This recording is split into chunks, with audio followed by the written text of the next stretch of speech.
كلنا محكومون بالأمل. هذه المقولة التي ترددت في المسامع لكاتبنا الكبير سعد الله ونوس، والنهارده الحقيقة مش عايزة أقول بنحتفي ولكن بنتذكر وبنقدم لمسة وفاء لهذا الكاتب المسرحي الكبير الذي أثرى الحياة المسرحية العربية الحقيقة بعدد كبير جدا من الأعمال، قارب ال 15 عمل مسرحي، قيمتهم مش بس في عددهم ولكن في قيمة ما يقدم. هذا الكاتب المسرحي الحقيقة حمل على عاتقه مسؤولية وهموم وأوجاع الوطن العربي، والحقيقة تأثر في حياته بكتابات من بداية من جبران خليل جبران مرورا بنجيب محفوظ وطه حسين وميخائيل نعيمة وعدد كبير جدا من الكتاب سواء الرواية أو المسرح، ونقل التجربة بشكل وتفاصيل مختلفة تماما.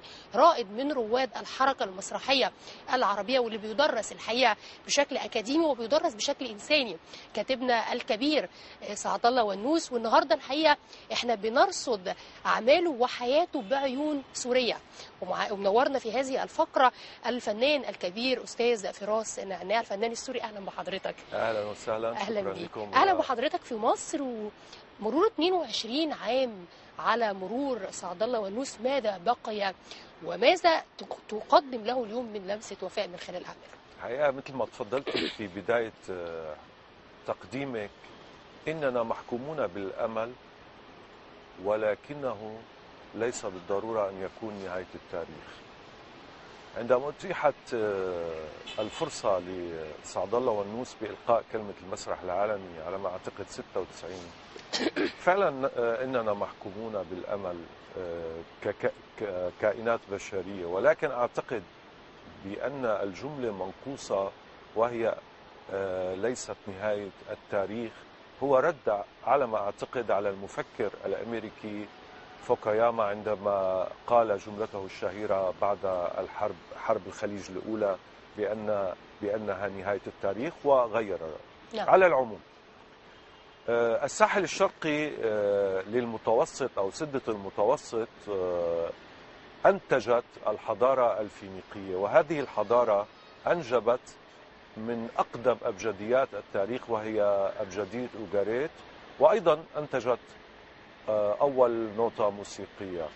وهذه الأبجدية حسب ما تقول الميثولوجيا اليونانية والفينيقية بأن الإله قدموس السوري الفينيقي نقل هذه الأبجدية عندما سرق زيوس رب الأرباب أخته أوروبا، وعندما تحول إلى ثور وأخذها إلى شاطئ، وعندما كانت جميلة جدا وافتن بها زيوس، وذهب بها إلى شاطئ جميل آخر وقال لها يا أوروبا لك هذا الشاطئ، وسميت أوروبا على أوروبا الأميرة صحيح. السورية أخت الإله قدموس.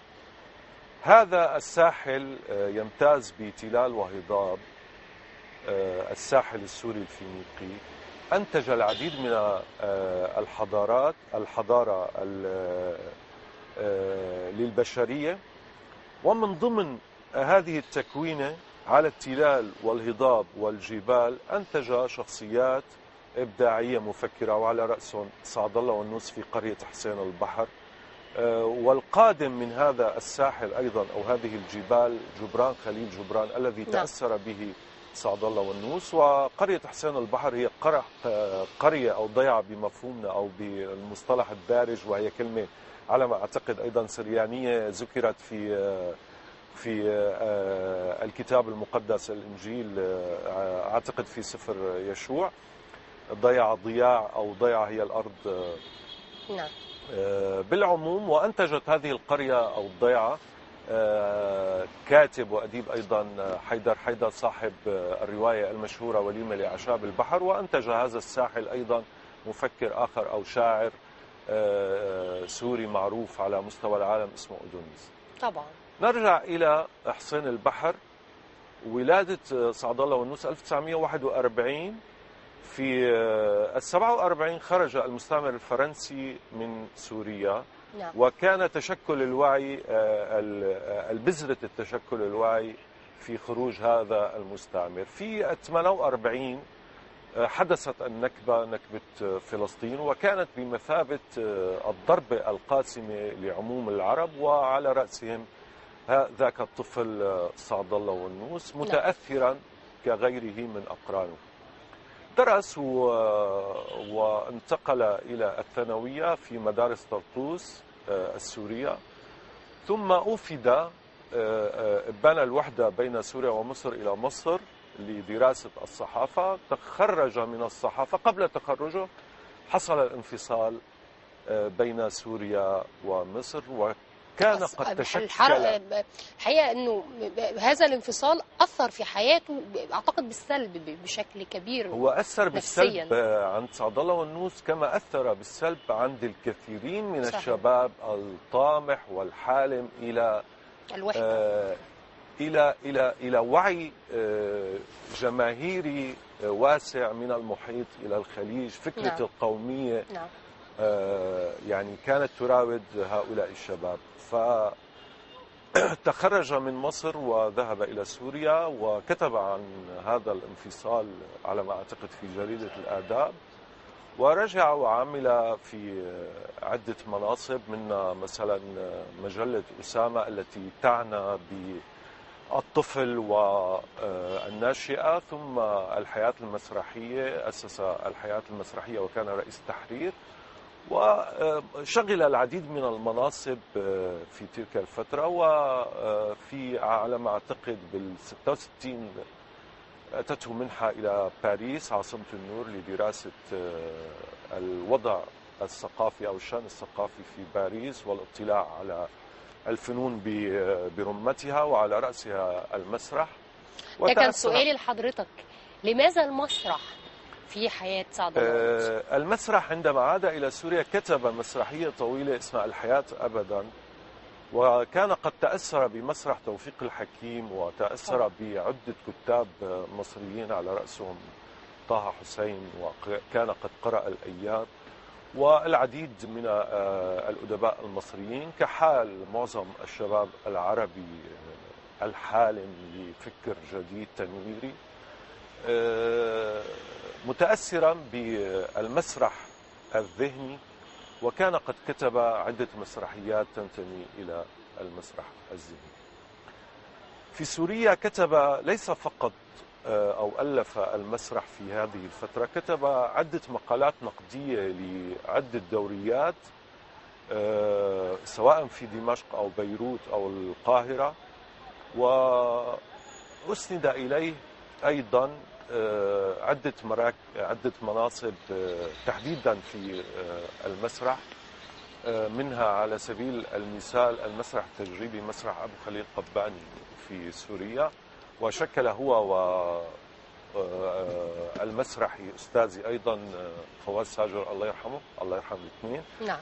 أساتذتي طبعا أستاذ سعد الله. فكرة فكرة الجديد الذي قدمه الجديد بدأ بالنسبة لسعد الله والنوس كمفكر تنويري تحديدا بعد نكسة حزيران 1967. صحيح. هذه النكسة هي كانت على ما أعتقد الثالثة بعد نكبة فلسطين والانفصال بين سوريا ومصر. 3 محطات سياسية أثروا في حياته. أتت النكسة وكأنها قسمته إلى نصفين. صحيح. فكتب مسرحية تنتمي إلى المسرح السياسي أو المسرح بين قوسين التسييسي، هي حفلة سمر من أجل 5 حزيران، وما آلت إليه حال الشعوب العربية من هذا الانكسار. وكانت هي بذرة النواة لتفكير تأليف شكل جديد أو المحاولة للبحث عن تأصيل مسرح عربي جديد ضمن خاصية اسمها مسرح التسييس. عندما كان في فرنسا تأثر بالعديد من المدارس، وكان سابقا قد تأثر بالوجودية.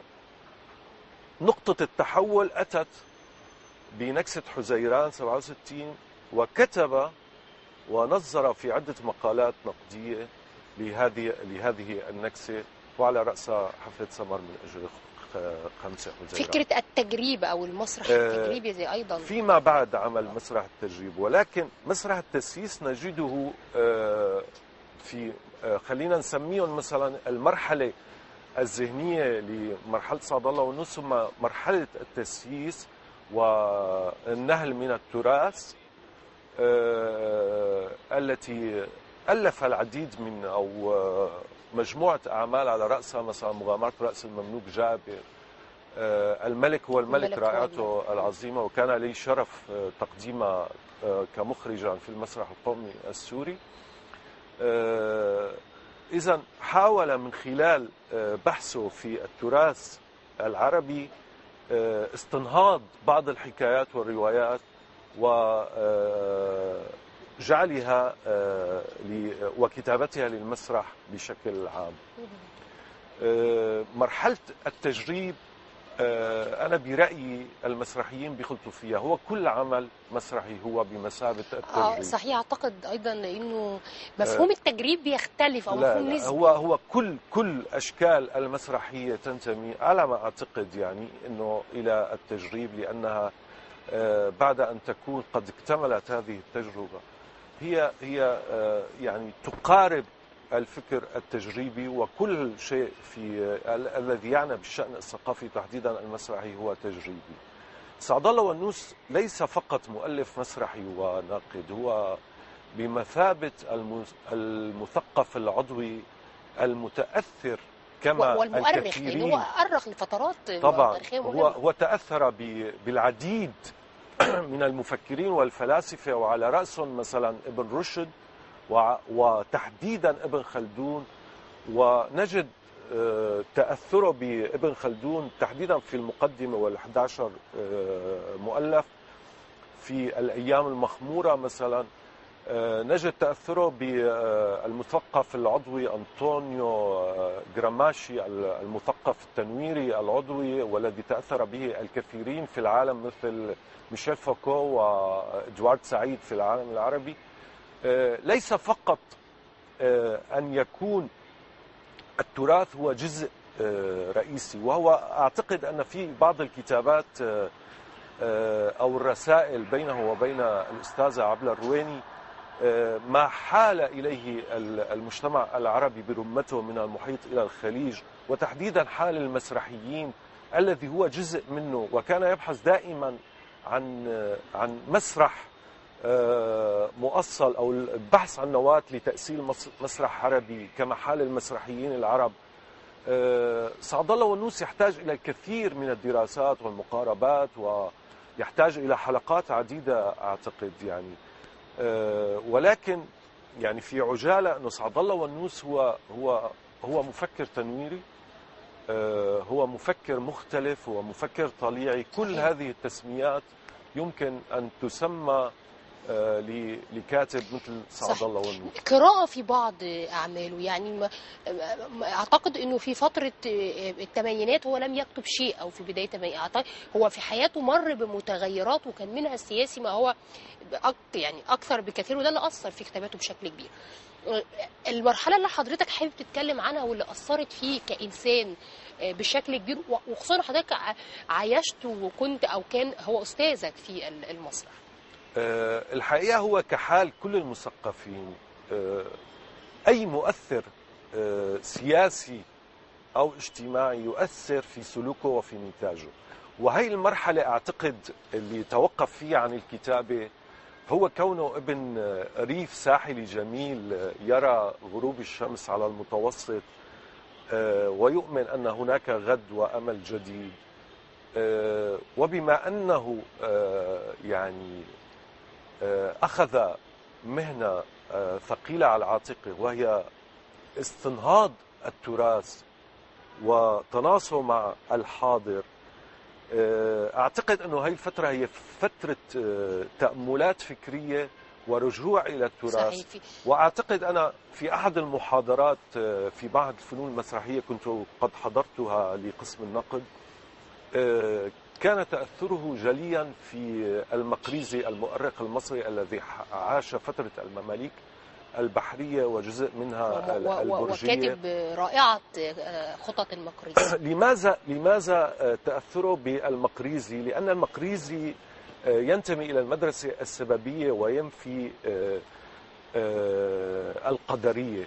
فسعد الله هو يعتمد في استنهاضه للتاريخ والتراث بهؤلاء الفلاسفة العباقرة، والذي يقول أو كما رغب أن يقول أن من يفهم التاريخ يفهم المستقبل.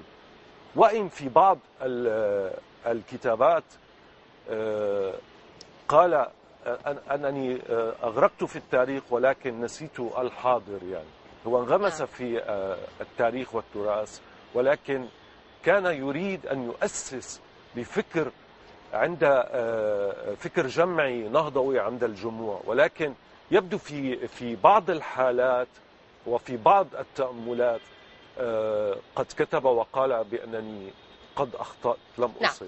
الجرأة في الطرح لدى سعد الله والنوس، لأنه بقراءتي في بعض من أعماله المسرحية هو الحقيقة عايزة أقول ليست لديه أي قيود فيما يكتب، كانت لديه جرأة في الطرح الحقيقة، سواء في الطرح أو حتى في أسلوب الكتاب.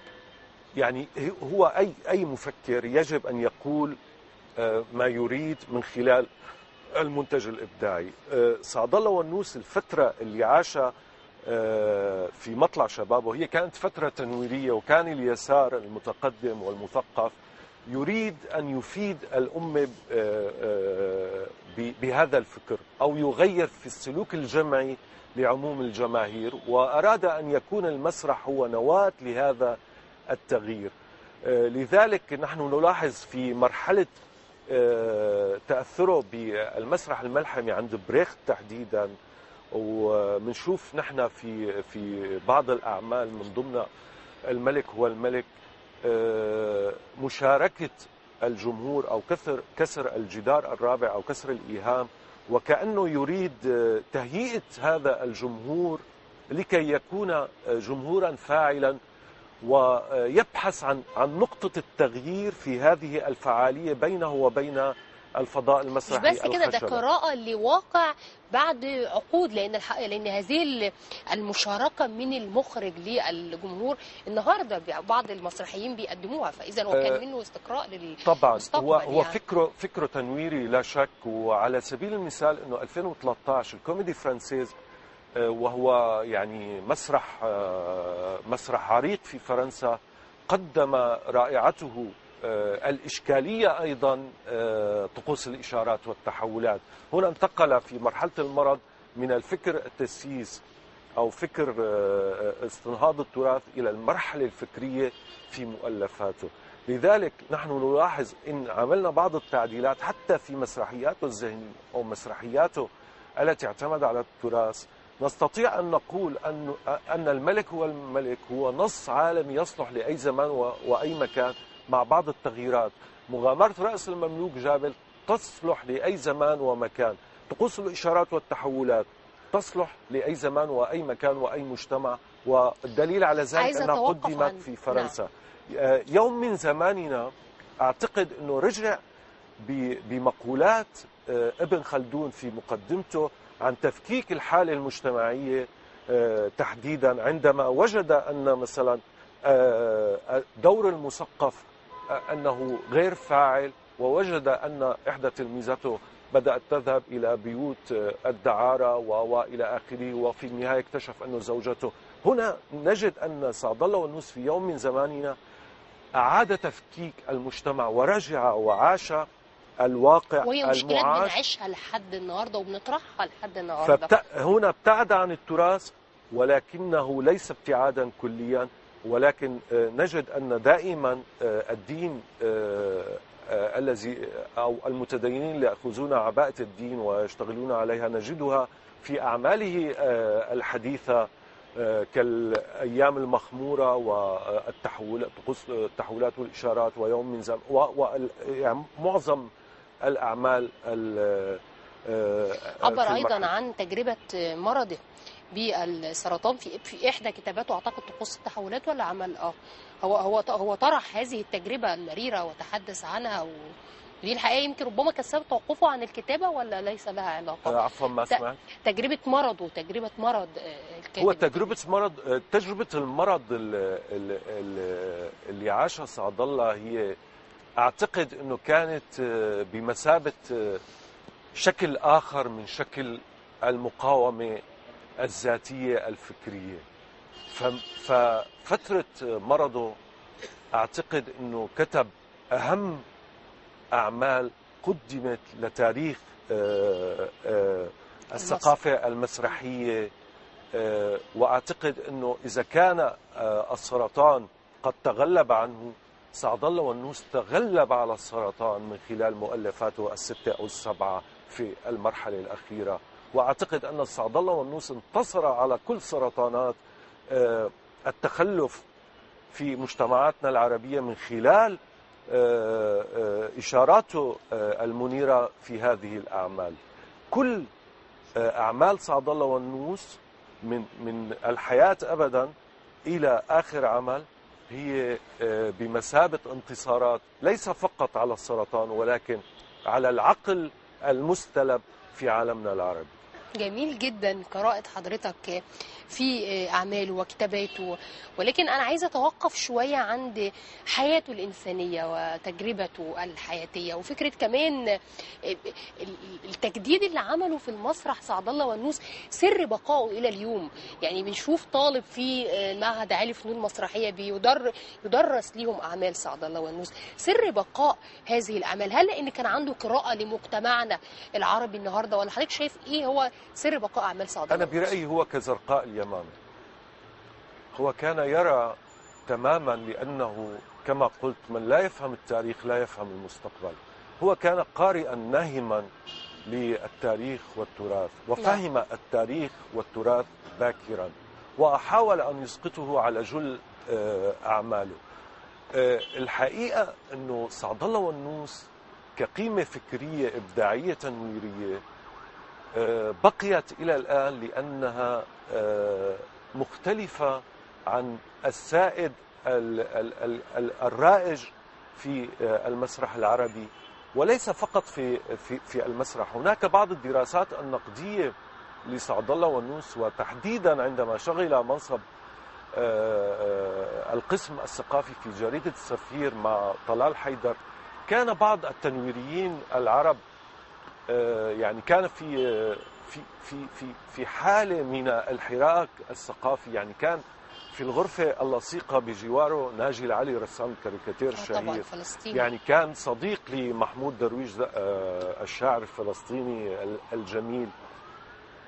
العديد من المثقفين التنويريين والعضويين كانوا يعني ينتظرون نتاج سعد الله، وهو ينتظر نتاجاتهم الأخرى لكي يشكلوا هذه الشمعة لمجتمعنا الذي يعني لا أعرف كيف أصفه، ولكن كان يحتاج إلى الكثير من المثقف على مساحة الوطن العربي كي يقوم بدوره التنويري.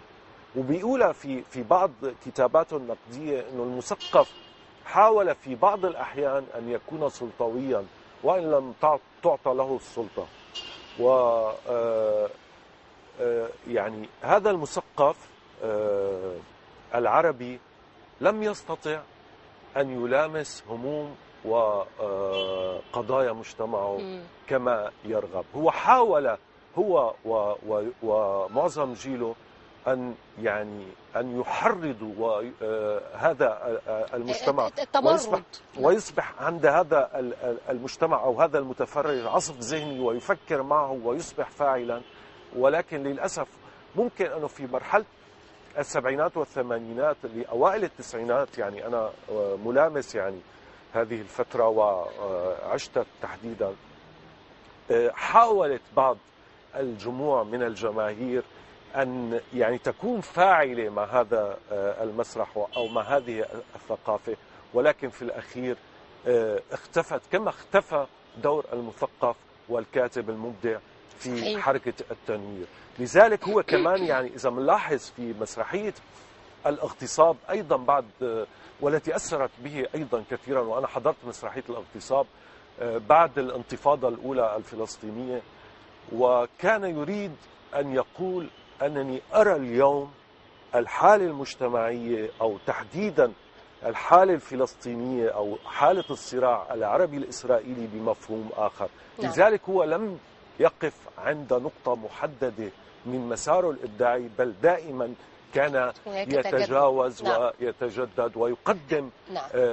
الفكر المختلف والجديد. هل أخذ حقه؟ أنا هبدأ يمكن أكاديميا أخذ حقه بشكل كبير سعد الله والنوس، ولكن هتكلم عن الحركة النقدية مثلا بدراسات قدمت عن سعد الله والنوس، هل كانت كافية لهذا الكاتب المسرحي الكبير حتى في سوريا؟ هل شايف أنه هذا الكاتب أخذ التكريم الذي يستحقه، ولا هل شايف أنه الكتابات هي التكريم، بقاء كتاباته هي ربما أنا بشوف الحقيقة أنه هي المبدع أكيد يحتاج إلى تكريم ويحتاج إلى دراسات عميقة، وممكن تجي بعد أجيال تشوف اللي نحن ما شفناه، أو معظم النقاد اللي كتبوا عن تجربة سعد الله والنوس أنه في بعض الإضاءات نحن ما انتبهنا لها أو بعض التفاصيل نحن ما انتبه. هذا هي صورة التاريخ. ولكن أنا أعتقد أنه بحالة مثل حالة مؤلفات سعد الله والنوس المسرحية هي بمثابة تكريم أو أوسمة، أول شيء لشخصه لروحه ولنا نحن المشتغلين بالمسرح.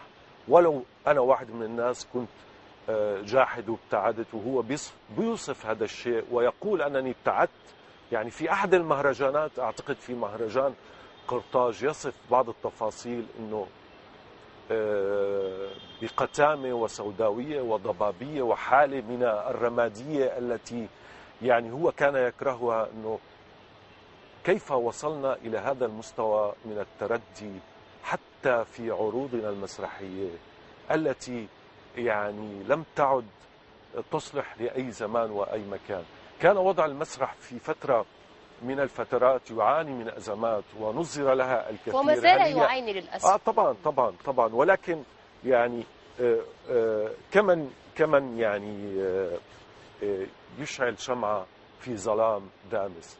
سعد الله والنوس كان يعني في كل جملة من جمله هو بينور الطريق للمجتمع العربي الذي كان يريده أن يكون صاحيا ومعافى وسليما من مشاكل. عندنا في مصر الحقيقة أكتر من 200 فريق مستقل. أنا هضرب ليه المثل بمصر لأنه ده واقع بيحصل، وعدد كبير جدا من الشباب بيقدموا نصوص مسرحية، لا سواء لعدد كبير من كتابنا المسرحيين.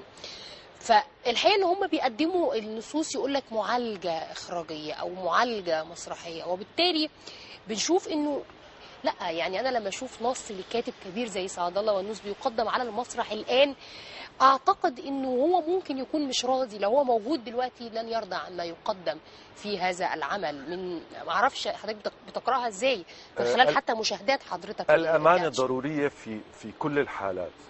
انا قدمت الملك هو الملك وكنت امينا لنص سعد الله والنوس، ولكن حضرتك رجعت للنص وده ما بيحصلش كتير. انا امين لفكره ونصه بالتأكيد، لأنه يجب أن أقول ما يريد من خلال فكره، من خلال نصه.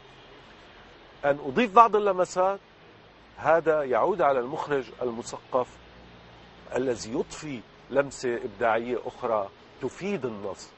ولكن في بعض الحالات، وأنا عملت هذا الشيء في الملك والملك، يعني مسألة الشعارات كانت انتهت مرحلتها في ظهور اللافتات والشعارات على خشبة المسرح، فحولت هذه الشعارات إلى مجموعة من الأغاني، ولكن أيضا أخذتها من النص، واتفقت مع الشاعر الغنائي أن النص هو أمانة في رقبتك وفي عنقك. إذن الإبداع مش الإبداع. لذلك أنا قلت في بعض الأغاني، وتحديدا هون نحن عم نشتغل كنا مسرح ملحمي برختي، كمشاركة للجمهور: العب معنا أو لا تلعب، إن بحكايتنا نلعب. نعم. فهنا متاح للمخرج أن يقوم ببعض الإعدادات، ولكن يجب أن يكون أمينا لفكر ونص، وإلا لماذا أتيت واشتغلت لهذا؟ بالظبط، كان ممكن تقدم أنت تكتب اكتب انت ورقة أو عرض مسرحي، لأنه زي ما قلنا ما أعرفش دي موضة بقى عند الشباب فكرة التغيير. إذا التغيير هي مش تغيير، ولا أنا ما بشوف التغيير. أحيانا لما بنقول معالجة أو إعداد عمل قد يسيء لمفهوم العمل برمته من قبل ما اختم في ثواني، لو نفسك في دور ما قدمتوش من ال11 عمل الخاص بسعد الله ونص، هتقدم دور ايه في اي عمل؟ والله في كتير، بس يعني ممكن اقدم ابو عزة بالملك والملك، ممكن اقدم مملوك جابر، ممكن اقدم شخصية نرجع لحالة، لانه اذا بنشوف نحن حفلة سمر من أجل 5 حزيران ممكن إسقاطها على الواقع الراهن. طب احنا معانا بقى جزء من الملك هو الملك، بس هشكر حضرتك شكرا جزيلا الفنان السوري فراس إنه شرفتنا، والحقيقة كانت قراءة مهمة جدا في كتابات كاتبنا المسرحي الكبير سعد الله ونص. شكرا. يعني وأنا قلت بالبداية أرجو أنه كنت يعني أقدم جزء بسيط أو أشعل شمعة يعني لفكر سعد الله والنوس، وبمناسبة يوم المسرح العالمي القادم 17 في آذار هذا، بنقول انه لكل المسرحيين في العالم العربي ولزملائي كل عام وانتم بخير، ونقول لاساتذتي على راسهم الاستاذ سعد الله والنوس وفواز ساجر ونبيل حفار وحنان ماري وماري الياس وحنان قصاب حسن وكل من درسونا، نحن نحمل الأمانة وإن ابتعدنا قليلا، وكل عام وأنتم بخير، وشكرا لكم. بشكر حضرتك شكرا جزيلا. الحقيقة قدمنا يمكن الحلقة كلها الحقيقة بنقدم فيها لمسة وتكريم لكاتبنا المبدع سعد الله والنوس. هنشوف جزء في الفاصل من الملك هو الملك، الحقيقة من أهم أعمال سعد الله والنوس، وبعد الفاصل مكملين مع محمد. خليكم معانا.